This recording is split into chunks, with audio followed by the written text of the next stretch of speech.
Último capítulo, lo proteico. No hay un sistema definitivo para la interpretación de los mitos y nunca lo habrá. La mitología es como el dios Proteo, el veraz anciano de los mares, el dios que probará convertirse en todos los seres que se arrastran por la tierra, y en el agua y en el ardentísimo fuego. El viajero de la vida que quiera acceder a las enseñanzas de Proteo deberá cuidar de tener fuerza y valor sujetarle a él mismo, aunque desee e intente escaparse. Y al final se mostrará en su forma verdadera. Pero este dios astuto nunca le revela todo el contenido de su visión a quien lo interroga, ni siquiera al que más maña se da en ello. Solo responde a la cuestión: Goya, no ayudas. ¿Ya? ¿Estás a gusto? Disculpen. Solo responde a la cuestión que le plantean y lo que revele será de enorme importancia o pura trivialidad, dependiendo de cuál sea la pregunta. Cuando el sol, siguiendo su curso, llega al centro del cielo, el veraz anciano de los mares, oculto por negras y encrespadas olas, salta en la tierra del soplo céfiro. Enseguida se acuesta en honda gruta, y a su alrededor se ponen a dormir todas juntas las focas de Natáriles pies, hijas de la hermosa Alocidne, que salen del espumoso mar exaltando el acerbo olor del mar profundísimo. El rey guerrero griego, Menelao, guiado por la honda gruta por una servicial hija de su anciano padre marino, instruido por ella en la manera de arrancarle al dios su respuesta, solo quería preguntarle por el secreto de sus tribulaciones personales y por el paradero de sus amigos íntimos, y el dios no le escatimó la respuesta. La mente contemporánea ha interpretado la mitología como un empeño primitivo y vacilante de explicar el mundo natural, Fraser, como el producto de la imaginación poética de tiempos prehistóricos, mal entendida por las épocas siguientes. Eso es de Müller.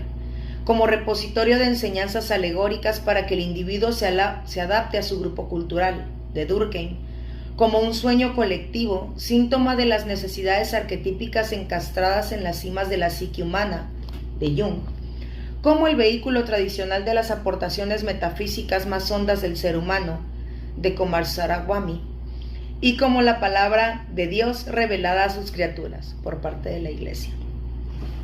La mitología es todas estas cosas.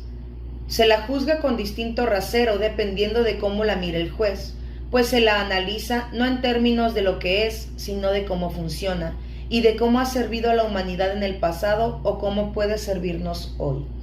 La mitología, igual que la vida misma, se pliega a las obsesiones y exigencias del individuo, la raza y la época.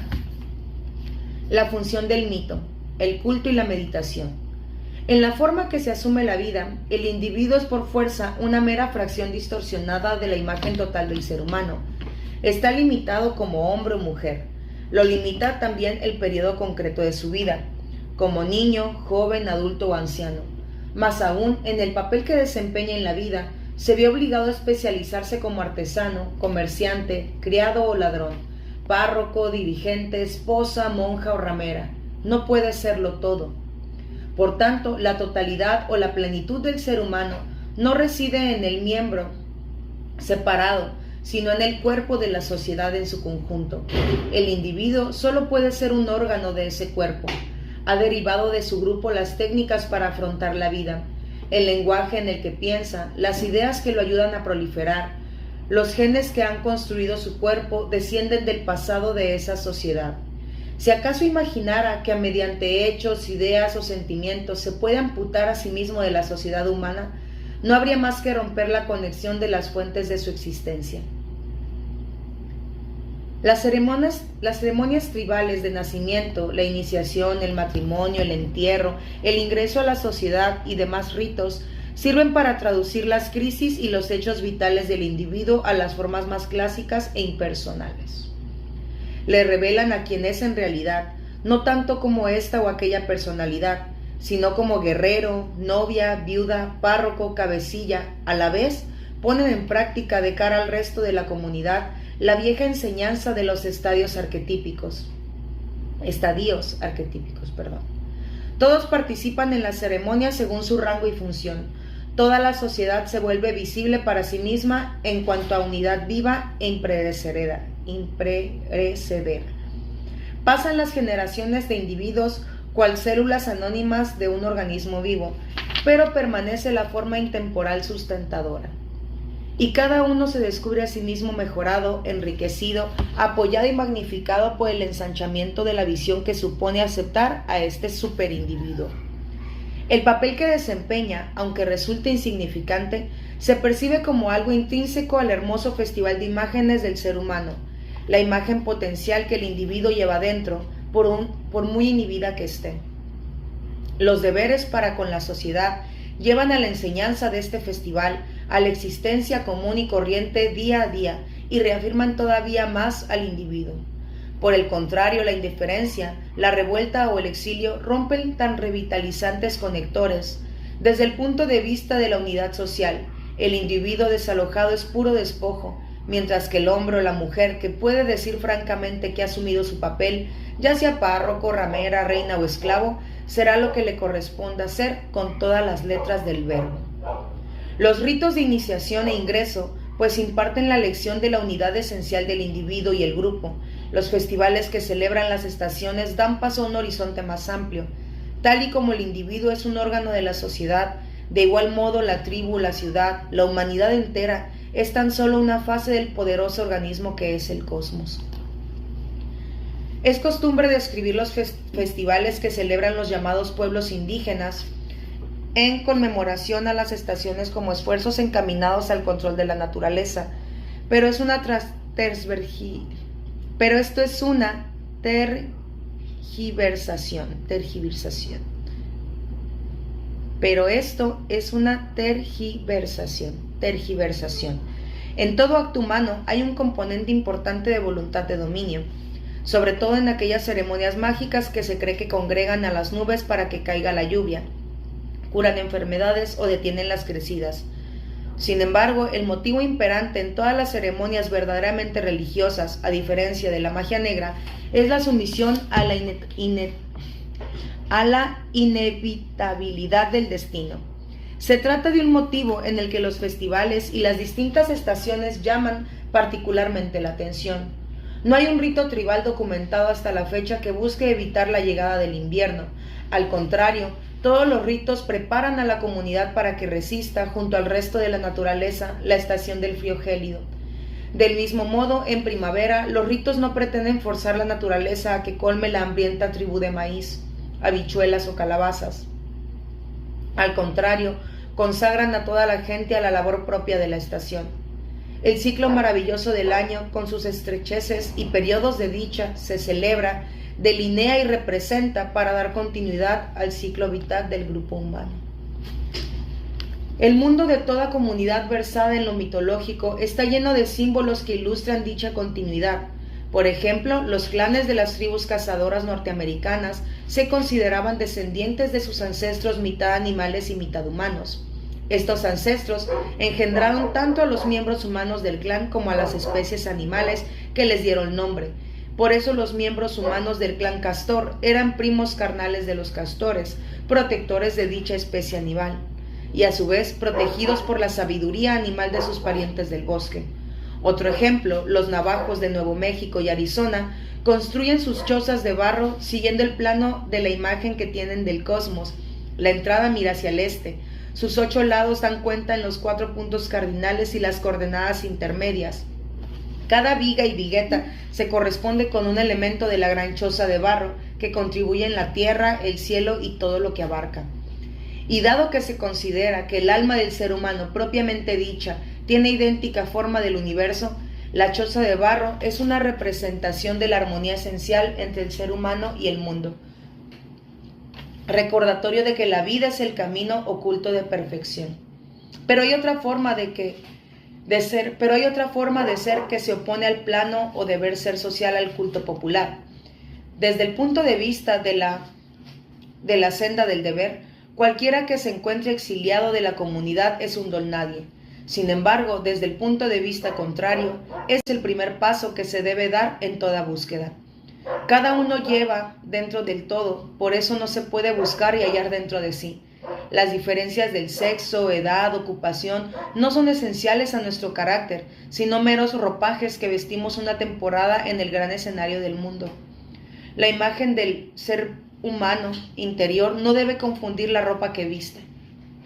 Creemos que somos estadounidenses, hijos del siglo XX, occidentales, cristianos civilizados, que somos virtuosos o pecadores, pero son distinciones que no aclaran lo que es el ser humano, sino que tan solo designan cuestiones contingentes como la geografía o la fecha de nacimiento o nuestros ingresos. ¿Qué hay en el núcleo de nosotros mismos? ¿Cuál es el carácter esencial de nuestro ser? El ascetismo de los santos medievales y el de los yogis de la India, los misterios iniciáticos helénicos, las filosofías antiguas del Oriente y Occidente, son técnicas que se emplean para hacer hincapié en la conciencia individual y no tanto en la vestimenta. Las meditaciones preliminares del aspirante abstraen su mente y sus sentimientos de la contingencia de la vida y lo abocan al meollo de sí mismo. No soy eso, eso no. Medita, ni mi madre ni mi hijo que acaba de morir, ni mi cuerpo que está enfermo o envejece, ni mi brazo, ni mi ojo o mi cabeza, ni la suma de todas estas cosas. No soy mi sentimiento, mi mente ni mi poder de intuición. Son estas meditaciones las que lo llevan a su propia profundidad y a por fin a la comprensión de lo insondable. No hay quien regrese de esos ejercicios espirituales y se tome otra vez en serio como un don fulano del pueblo X.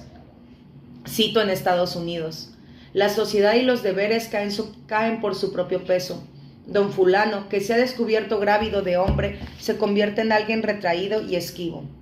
Esta es la fase de Narciso mirándose en el estanque, del Buda en contemplación debajo del árbol, pero no es la meta última, y aunque es un paso que debe darse, no es el fin. La meta es no ya ver, sino comprender que uno es esa esencia. Entonces podrá como tal esencia vagar libre por el mundo.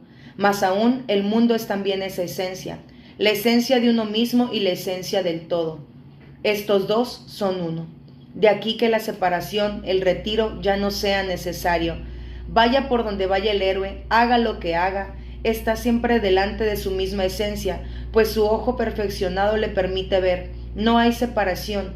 Por todo ello, así como la senda de la vida en la sociedad puede acabar haciendo que el todo cumpla en el individuo, de igual manera la senda del exilio trae al héroe al ser en el que ya hay todo. Centrada en ese punto focal, la cuestión del egoísmo, el altruismo desaparece. El individuo se ha perdido en la ley y ha renacido en la identidad con todo el significado del universo. El mundo se hizo para él, por él. Oh Mahoma, dijo Dios, de no ser por ti, yo no habría creado el cielo.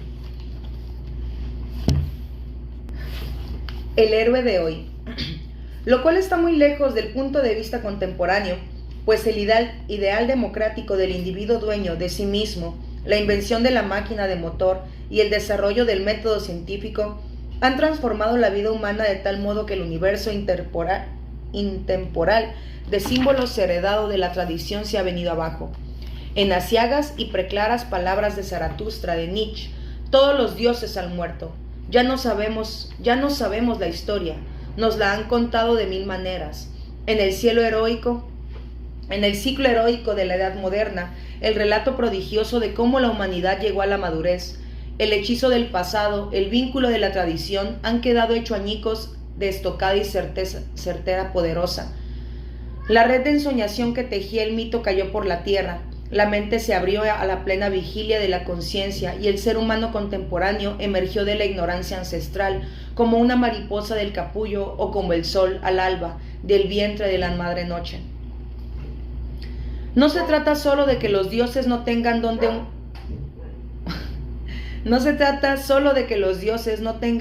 untarse al telescopio y al microscopio, sino de que ya no queda ninguna sociedad como las que los dioses sustentaban en su día. La unidad social no es portadora del contenido religioso, sino de una organización político-económica. Sus ideales han dejado de regirse por los histriónicos gestos que hacían visibles sobre la tierra las formas del cielo. Ahora son solo los del Estado secular, los que compiten sin tregua y sin escrúpulos por la supremacía de los recursos materiales. Ya no existen sociedades aisladas, cimentadas en el vínculo de los sueños, rodeadas de un horizonte cargado de mitología, salvo para ser explotadas. Y dentro de las propias sociedades avanzadas está en plena decadencia cualquier vestigio postrero del patrimonio humano antiguo, con sus ritos, su moral y su arte. Por tanto, el problema de la humanidad en estos días es justamente el opuesto al que deberían afrontar los seres humanos en los periodos más largos o menos estables que regían aquellas grandes mitologías tomadas hoy por una sarta de mentiras. Por aquel entonces, todo el significado residía en el grupo. En las grandes formas anónimas no quedaba nada para la expresión individual. Actualmente el grupo, el mundo, carecen por entero de significado, y pues éste lo acapara el individuo. Aún así, se trata de un significado completamente inconsciente. Uno no sabe dónde va, desconoce lo que lo impulsa. Se han cortado todas las líneas de comunicación entre las zonas conscientes e inconscientes de la psique humana y nos hemos dividido en dos. La gesta que hoy debe acometer al héroe no es la que debía ser forjada en el siglo de Galileo. Ahí donde antes había oscuridad, ahora hay luz, y ahí donde antes había luz, ahora hay oscuridad. La gesta moderna del héroe pasa por la empresa de traer nueva luz a la Atlántida perdida de la... La gesta moderna del héroe pasa por la empresa de traer nueva luz a la Antártida perdida del alma incardinada. Como es lógico, no se puede forjar esta labor dando la espalda a los logros de la revolución contemporánea, ni rehuyéndolos. No se trata sino de hacer que el mundo contemporáneo sea significativo espiritualmente hablando, o más bien, por darle la vuelta a la redacción del mismo principio, de hacer que los hombres y mujeres alcancen la plena madurez humana, asumiendo las condiciones de la vida contemporánea. Es cierto que estas mismas condiciones son las que han hecho que la fórmula ancestral se quede sin efecto, mueva engaño e incluso resulte perniciosa.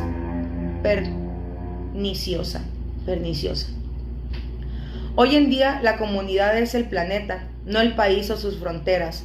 Por tanto, las pautas de agresión que antes se proyectaban para coordinar al grupo, ahora solo sirven para dividirlo en fracciones. La idea nacional con el valor totémico de la bandera es actualmente el engrandecimiento del ego párvulo y no el aniquilador de una situación infantil. Los rituales paródicos del campo de desfile le hacen el agosto apegado al cargo, al dragón tirano, y no al dios en el que se aniquila el interés propio. Y los numerosos santos de este anticulto, a saber los patriotas cuyas fotografías envueltas en la bandera hacen las veces íconos de oficiales, son justamente los guardianes locales del umbral, nuestro particular demonio pelo pegajoso, que constituyen el primer problema al que se ha de solventar el héroe. Las grandes religiones universales, tal y como son entendidas hoy en día, no pueden estar a la altura de la exigencia, pues han acabado siendo asociados a las causas de la división de facciones, en cuanto a instrumentos de propaganda y autocomplacencia. Hasta el budismo ha sufrido últimamente esta degradación como reacción al magisterio de Occidente. El triunfo universal en el estado secular ha relegado todas las organizaciones religiosas a un segundo lugar tan palmario y a una irrelevancia tan acusada que el hieratismo gestual han quedado reducido al ejercicio mojigato del domingo por la mañana, mientras que la ética del negocio y el patriotismo acaparan los días laborales. Esta santurronería no es lo que necesita el mundo para seguir operativo. Lo que hace falta más bien es la transformación de todo orden social para que mediante el más mínimo detalle y acto de la vida secular, la conciencia tenga en cierto modo noticia de la imagen vivificante del ser humano divino y universal, que de hecho es inmanente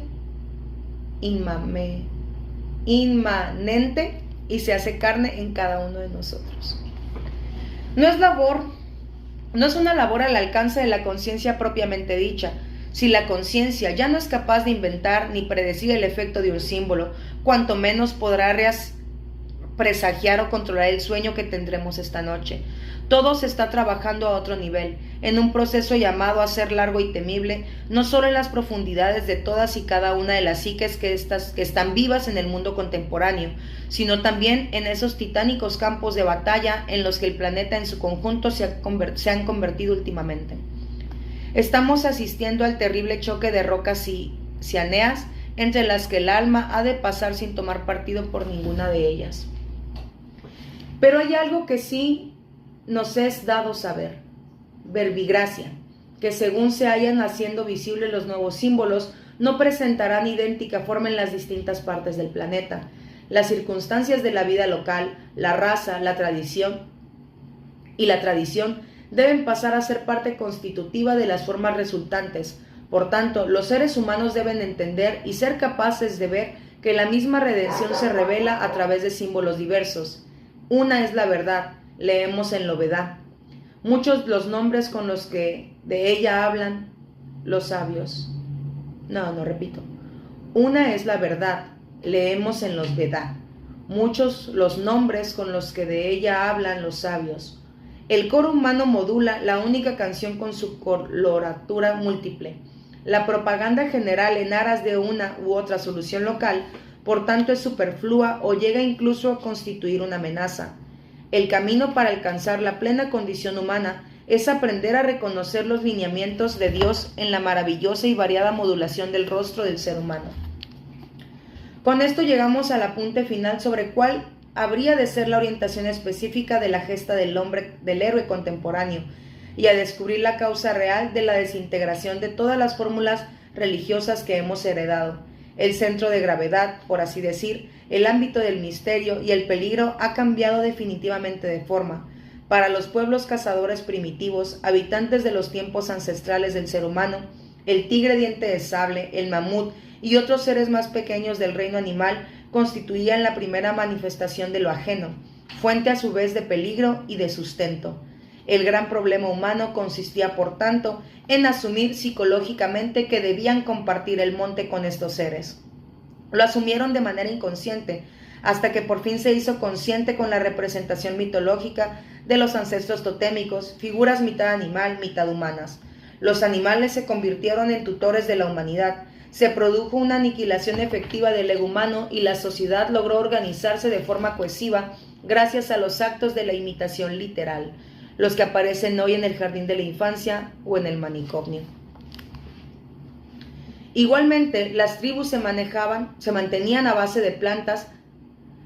Igualmente, las tribus que se mantenían a base de plantas concentraron toda su energía emocional en ellas. Los rituales de la siembra y la cosecha se identificaron con los de la vida humana, procreación, nacimiento y crecimiento hasta alcanzar la madurez. Pero tanto el mundo animal como el vegetal quedaron bajo el control de la sociedad. Después, la humanidad cambió la forma de instruirse a través del prodigio y miró a los cielos, de donde tomó la represión hierática del rey Luna y el sagrado dios Sol, del estado planetario y los festivales simbólicos de las esferas que regulan el mundo. Hoy en día, todos estos misterios han perdido vigencia. Sus símbolos ya no le interesan a nuestra psique. Hace mucho que pasó a la historia la noción de una ley cósmica a la que le sirve toda existencia y a la que el propio ser humano ha de desplegarse. Atrás quedaron los estadios místicos iniciales de la representación en la vieja astrología, y dicha ley es ahora cosas de cajón, aceptada en términos puramente occidentales aceptada en términos puramente mecánicos. El descenso ha protagonizado por las acciones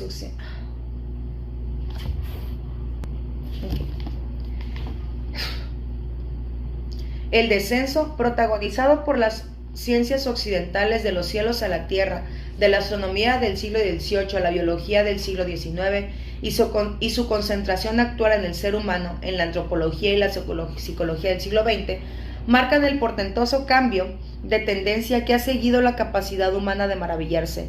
El misterio crucial ya no es el mundo de los animales, el mundo de las plantas, ni el milagro de las esferas, sino el propio ser humano. Esta presencia ajena que deben aceptar las fuerzas del egoísmo para llevar al ego necesariamente a su crucifixión y posterior resurrección, y que ha de servir de modelo para la transformación de una sociedad. Un ser humano en sí, entendido no como yo, sino como tú, pues ni los ideales ni instituciones de la tribu, la raza o el continente, la clase social o el siglo en el que sea, pueden erigirse a la medida de la existencia divina, inagotable, variegada y maravillosa que es la vida en nosotros. El héroe contemporáneo, el individuo contemporáneo que se atreve a escuchar la llamada y buscar la mansión de esa presencia con la que estamos destinados a reconciliarnos, ni puede ni debe esperar a que su comunidad mude la camisa del orgullo, el miedo, la avaricia racionalizada y la glorificación del desacuerdo. Vive, dice Nietzsche, como si el día ya estuviera aquí. No es la sociedad la que ha de guiar y salvar al héroe creativo, sino al revés. Por eso cada uno de nosotros desempeña un papel en la suprema orlardía, llevar la cruz del Redentor, no en el esplendor de los momentos de gloria para la tribu, sino en los silencios de la propia desesperación.